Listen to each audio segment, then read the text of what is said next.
Hello and अस्सलाम वालेकुम दोस्तों, आप सबको सबसे पहले खुशामदीद।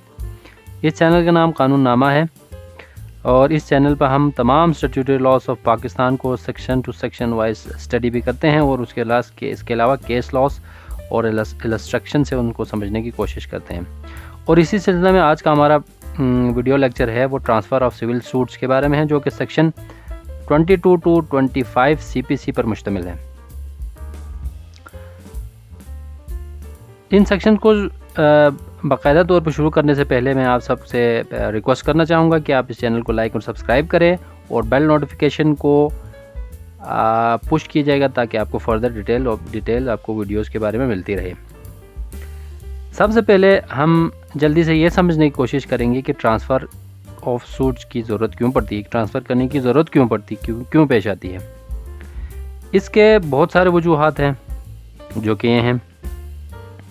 फ़र्स्ट ऑफ़ ऑल, अगर डिफेंडेंट या मुद्दा अले एक माइनर हो या कोई ऐसा डिसेबल पर्सन हो जो कि जुरिसडिक्शन ऑफ कोर्ट में रिहाइश पजीर ना हो, यानी उसके जुरिसडिक्शन में ना आता हो, वहाँ रहता ना हो जुरिसडिक्शन ऑफ द कोर्ट में, तब वो ट्रांसफ़र की एप्लीकेशन लगा सकता है। सेकंड, अगर जुरिसडिक्शन जो विटनेसेस है वो कोर्ट के जुरिसडिक्शन में ना हो, यानी वो उधर वहाँ न रहते हों जो विटनेस, तो उनको आने जाने में प्रॉब्लम होती हो, तब ट्रांसफ़र लगा सकते हैं। थर्ड ये है कि अगर आपको ये लगे कि जज बायस्ड है, प्रेजुडिस्ड है बेस्ड ऑन योर केस, आपके खिलाफ प्रेजुडिस्ड है, तब आप लगा सकते हो ट्रांसफ़र की एप्लीकेशन। या कोर्ट पहले ही ओवर क्राउडेड हो, court already over crowded court हो, तब आप ट्रांसफ़र एप्लीकेशन लगा सकते हैं, और जिसकी वजह से डिले होने का खदशा हो, केस के डिले होने का खदशा हो। फिफ्थ ये है कि इसके अलावा बहुत सारे और वजूहात भी हो सकते हैं जिसके बेस पर आप ट्रांसफ़र ऑफ की एप्लीकेशन लगा सकते हो। अब हमने ये समझ लिया सबसे पहले कि ट्रांसफ़र की ज़रूरत क्यों पेश आती है। आगे बढ़ते हैं इस वीडियो में और ये देखने की कोशिश करेंगे कि ट्रांसफ़र कैसे किया जा सकता है और दीवानी कानून यानी सिविल प्रोसीजर कोड 1908 या CPC की कौन कौन सी ऐसी शिकें या प्रोविजंस हैं जो डील करते हैं। आइए हमारे पहले स्लाइड की तरफ बढ़ते हैं, जो कि सेक्शन 22 CPC है, जो कि ट्रांसफ़र ऑफ सूट को डील करता है और ऐसे सूट को डील करता है जो कि एक या एक से ज़्यादा कोर्ट्स में इंस्टीट्यूट किए जा सकते हैं। ये कौन से सूट्स हैं जो कि एक से ज़्यादा कोर्ट्स पर दायर किए जा सकते हैं, इंस्टीट्यूट किए जा सकते हैं। ये जानने के लिए आपको वीडियो की डिस्क्रिप्शन में एक लिंक मिलेगा, आप लिंक पे क्लिक कीजिएगा।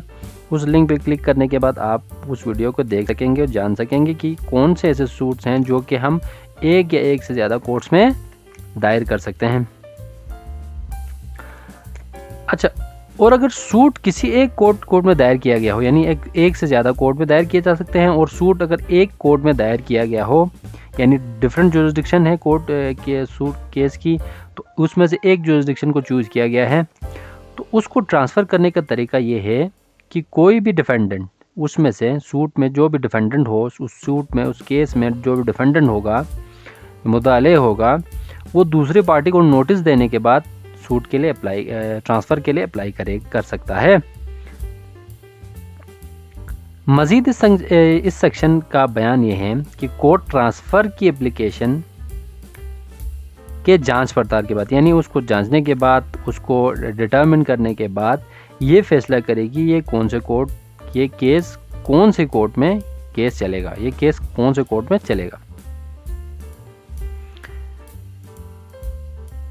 थोड़ा सा आगे बढ़ते हैं और ये समझने की कोशिश करते हैं कि अगले स्लाइड में जो नेक्स्ट सेक्शन है वो सेक्शन 23 क्या कह रहा है।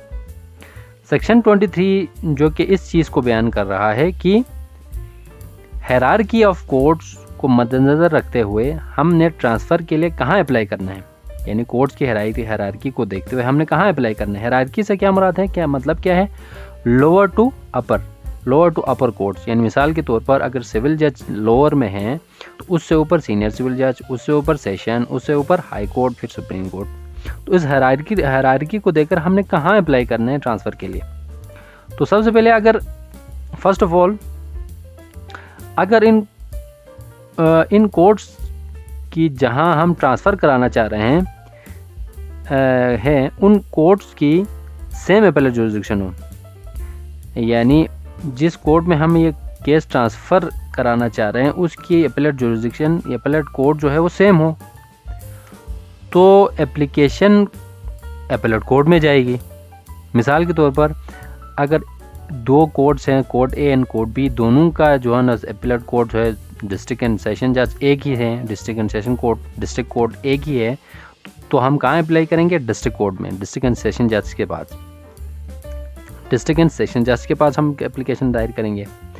सेकंड ये कह रहा है कि अगर दोनों कोर्ट की डिफरेंट एपेलेट जुरिसडिक्शन हो और सेम हाई कोर्ट की सेम हाई कोर्ट के अंडर आते हों, दोनों कोर्ट्स आते हों, तो हम एप्लीकेशन कहाँ लाएंगे, कहाँ एप्लीकेशन लगाएंगे? हाई कोर्ट में जाएगी एप्लीकेशन। ठीक है, अगर कोर्ट की डिफरेंट एपेलेट जुरिसडिक्शन है, ये डिफरेंट उसमें आ रहा है कि कोर्ट ए डिफरेंट उसमें आ रहा है, कोर्ट बी भी डिफरेंट उसमें आ रहा है, तो हम एप्लीकेशन कहाँ लगाएंगे? High court. लेकिन हाई कोर्ट दोनों का सेम है, सेम हाई कोर्ट के अंडर आ रहा है, तो फिर एप्लीकेशन हम कहाँ लगाएंगे? हाई कोर्ट में। थर्ड क्या कह रहा है? अगर कोर्ट्स के अंडर हो, डिफरेंट कोर्ट्स के अंडर हो, जुरिसडिक्शन डिफरेंट कोर्ट्स के अंडर हो, तो एप्लीकेशन उस हाई कोर्ट में जाएगी जिसके अंडर ये कोर्ट आती है, यानी उसके जुरिसडिक्शन डिफरेंट हाई कोर्ट है उस कोर्ट की, यानी डिफरेंट हाई कोर्ट है, हाई कोर्ट भी, तो हम ये देखेंगे कि ये किस कोर्ट के जुरिसडिक्शन में आ रहा है, किस हाई कोर्ट की जुरिसडिक्शन में आ रहा है, उस हाई कोर्ट में हम अप्लाई करेंगे। हमारा जो अगला सेक्शन है वो सेक्शन 24 CPC है। ये section transfer of suits, appeal और प्रोसीडिंग को डील करता है, जो कि कौन कर सकता है? हाई कोर्ट और डिस्ट्रिक्ट कोर्ट्स। इसे पार्टी खुद कर सकता है, यानी पार्टी खुद ब खुद अपने जो है ना अपने तय पे या अपने मर्जी से अपनी एप्लीकेशन लगा सकता है उनके पास, DC और डिस्ट्रिक्ट कोर्ट और हाई कोर्ट के पास, या कोर्ट के ऑन इट्स ओन मोशन या सो मोटो के बेस पे होता है। ठीक है, ये इनिशिएट किया जा सकता है। इस सेक्शन के मुताबिक जो कि ऊपर दिए गए हैं, कोर्ट्स के पास इख्तियार हैं कि वो किसी प्रोसीडिंग को किसी भी सबऑर्डिनेट कोर्ट को ट्रांसफ़र कर सकता है, court of its own motion या on the basis of application of the party, किसी भी कोर्ट को सबऑर्डिनेट कोर्ट को, उसके सबऑर्डिनेट कोर्ट को ट्रांसफ़र कर सकता है, या विड्रॉल कर सकता है किसी भी केस को, अगर वो ऑलरेडी पेंडिंग है किसी कोर्ट में तो उसको विड्रॉ कर सकता है ताकि उसे फर्दर रीट्रायल किया जाए, ट्रांसफ़र किया जाए और रीट्रांसफ़र किया जा सके। तो ये तमाम इख्तियारात किसके? हाई कोर्ट और सेशन कोर्ट के, जो कि सेक्शन 24 में मेंशन्ड है। इस वीडियो लेक्चर का आखिरी जो सेक्शन है, जो कि सेक्शन 24A CPC है, इस सेक्शन में ट्रांसफ़र के मुताबिक जो प्रोसीजर है वो बयान किया गया कि प्रोसीजर क्या होगा, किस तरह से प्रोसीड किया जाएगा, ट्रांसफ़र को कैसे प्रोसीड किया जाएगा, जो कि मेंशन है किस में? सेक्शन 22 है और सेक्शन 24(1) में मेंशन है। उसको कैसे डील किया जाएगा, कैसे प्रोसीड किया जाएगा, प्रोसीजर बयान किया गया। सेक्शन का बयानिया यह है कि अगर कोई party to the suit transfer की एप्लीकेशन लगाए और ट्रांसफ़र मंजूर हो जाए, यानी वो ट्रांसफ़र की एप्लीकेशन लगाए और ट्रांसफ़र मंजूर हो जाए, तो जो कोर्ट ट्रांसफ़र का ऑर्डर करेगी वो court next date of hearing की भी फिक्स करेगी। यानी एक कोर्ट ने उसको ट्रांसफ़र की एप्लीकेशन मंजूर कर लिया तो वो कोर्ट आगे फर्दर जो नेक्स्ट डेट है वो भी डिटरमिन करेगी कोर्ट की, भाई ये किस डेट को नेक्स्ट हियरिंग होगी। और अगर ट्रांसफ़र सो मोटो हो, यानी पहले तो हमने ऑन इट्स ओन मोशन देखा, अब सो मोटो, अगर सो मोटो ट्रांसफ़र हुआ हो तो जिस कोर्ट से ट्रांसफ़र हुआ है, यानी जिस कोर्ट से सो मोटो बेस पर ट्रांसफ़र हुआ है, तो वो कोर्ट कम्युनिकेट करेगी उस पार्टी को और ऑर्डर उसको पढ़ के सुनाएगी कि भाई यार ये ऑर्डर हुआ है आपके ख़िलाफ़, इस ट्रांसफ़र का ऑर्डर हुआ है, तो उसको कम्युनिकेट करेगी और वो कोर्ट बताएगी कि आपको फलां कोर्ट में जाना है, आपका केस वहाँ पे लगा होगा, आप वहाँ तशरीफ़ ले जाएं। यहाँ पर हमारा जो आज का सेशन है, जो वीडियो लेक्चर है, वो ख़त्म होता है।